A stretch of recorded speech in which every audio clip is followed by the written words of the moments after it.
Selamat pagi buat kita semua. Terima kasih atas kesempatan yang sudah diberikan kepada saya.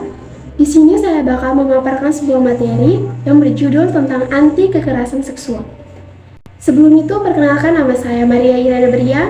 Saya dari Prodi S1 Kebidanan dari Fakultas Keperawatan dan Kebidanan. Yang pertama ada pengertian kekerasan seksual. Kekerasan seksual adalah segala kegiatan yang terjadi dari aktivitas seksual yang dilakukan secara paksa oleh orang dewasa pada anak atau oleh anak kepada anak lainnya. Kekerasan seksual meliputi penggunaan atau pelibatan anak secara komersial dalam kegiatan seksual, bujukan ajakan atau paksaan terhadap anak untuk terlibat dalam kegiatan seksual, penglibatan anak dalam media audio visual, dan pelacuran. Adapun jenis-jenis kekerasan seksual di antara lain, menurut WHO 2017, kekerasan seksual dapat berupa tindakan. Yang pertama, serangan seksual berupa pemerkosaan atau termasuk pemerkosaan oleh warga negara asing dan pemerkosaan dalam konflik bersenjata, sodomi. Kopulasi oral paksa, serangan seksual dengan benda, dan sentuhan atau ciuman paksa. Yang kedua, pelecehan seksual secara mental dan fisik, menyebut seseorang dengan sebutan berkontak seksual, membuat lelucon dengan konteks seksual. Ketiga, menyebarkan video atau foto yang mengandung konteks seksual tanpa izin, memaksa seseorang terlibat dalam pornografi. Yang keempat, tindakan penurunan atau pemaksaan kegiatan seksual pada seseorang atau penebusan atau persyaratan mendapatkan sesuatu dengan kegiatan seksual. Kelima, pernikahan secara paksa. Yang keenam, melarang seseorang untuk menggunakan alat kontrasepsi ataupun alat untuk mencegah penyakit menular seksual. Yang ketujuh, aborsi paksa. Kedelapan, kekerasan pada organ seksual termasuk pemeriksaan wajib terhadap keperawanan. Yang kesembilan, pelacuran, eksploitasi komersial seksual.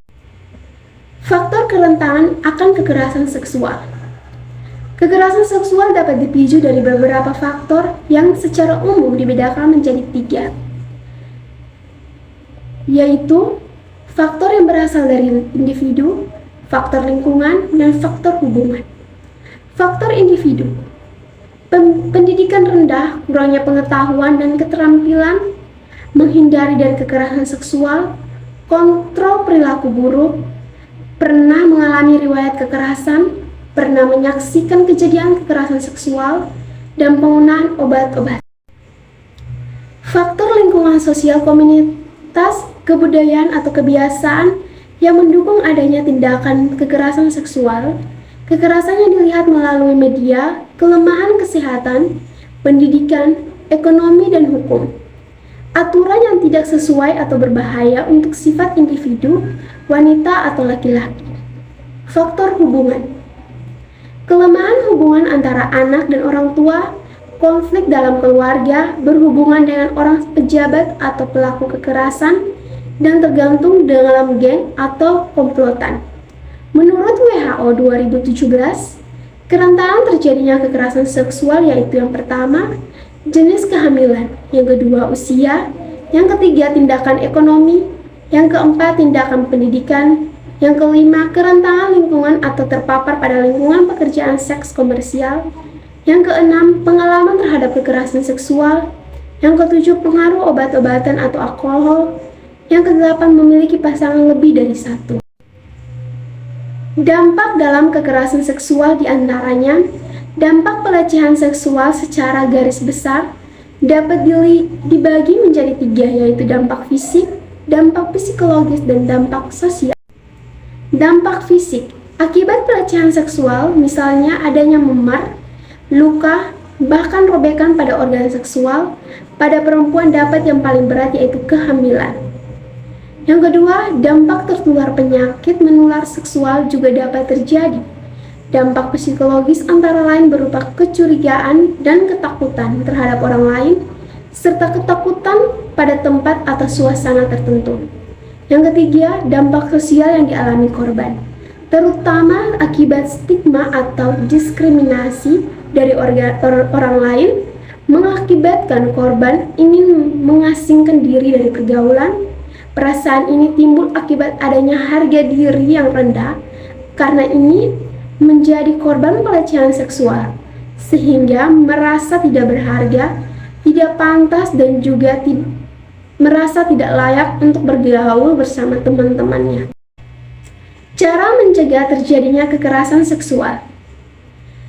Yang pertama, melalui pendekatan individu, yaitu memberikan dukungan psikologi pada korban kekerasan seksual.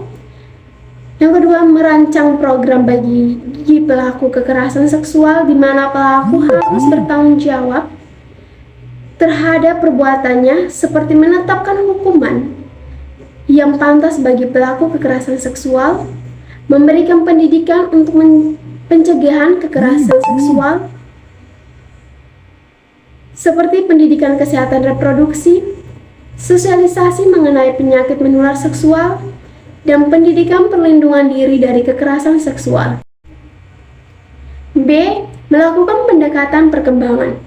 Pendekatan perkembangan yaitu mencegah kekerasan seksual dengan cara menanamkan pendidikan pada anak-anak sejak usia dini, seperti pendidikan mengenai gender, memperkenalkan pada anak tentang pelecehan seksual dan risiko dari kekerasan seksual, mengajarkan batasan untuk bagian tubuh yang bersifat pribadi pada anak, batasan aktivitas seksual yang dilakukan pada masa-masa perkembangan anak. C. Tanggapan perawatan kesehatan. Yang pertama, layanan dokumen kesehatan. Sektor kesehatan mempunyai peran sebagai penegak bukti medis korban yang mengalami kekerasan seksual untuk dapat mencari bukti tuntutan terhadap pelaku kekerasan seksual. 2.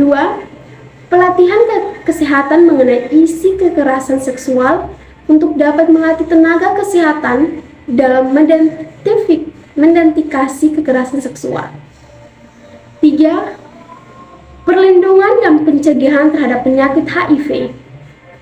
Keempat, penyediaan tempat perawatan dan perlindungan terhadap korban kekerasan seksual. D. Pencegahan sosial komunitas. Yang pertama, mengadakan kampanye anti kekerasan seksual.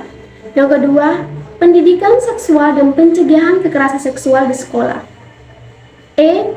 Tanggapan hukum dan kebijakan mengenai kekerasan seksual. Yang pertama, menyediakan tempat pelaporan atau penanganan terhadap tindakan kekerasan seksual. 2. Menyediakan peraturan legal mengenai tindakan kekerasan seksual dan hukuman bagi pelaku sebagai perlindungan terhadap korban kekerasan seksual. Yang ketiga, mengadakan perjanjian internasional untuk standar hukum terhadap tindakan kekerasan seksual dan kampanye anti kekerasan seksual. Kesimpulan.